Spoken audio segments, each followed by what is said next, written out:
Здраво, здраво. Еден млад човек добил понуда за работа која што за него била многу интересна, но се наоѓала многу далеку од неговиот дом и се она што му било познато. Па затоа отишол да праша еден мудрец што да прави. Мудрецот го погледнал и му рекол: ќе одиш таму, но ќе одиш со воз. Ќе си земеш специјално купе за тебе, нема да понесеш ниту нешто за читање, ниту нешто за пишување и нема да разговараш со никого. И така, првиот час гледал пейзажи, вториот час ги наблюдувал луѓето, третиот час веќе му досадило сето тоа и почнал да размислува. Кога стигнал, веќе знаел дека сака да ја прифати работата. Ја прифатил и станал многу успешен во неа. Но тука не е приказната за работата. Тука е приказната дека сите одговори се во нас.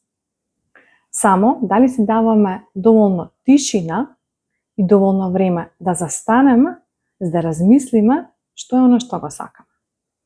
Или се губиме во гужвата. Се гледаме во наредната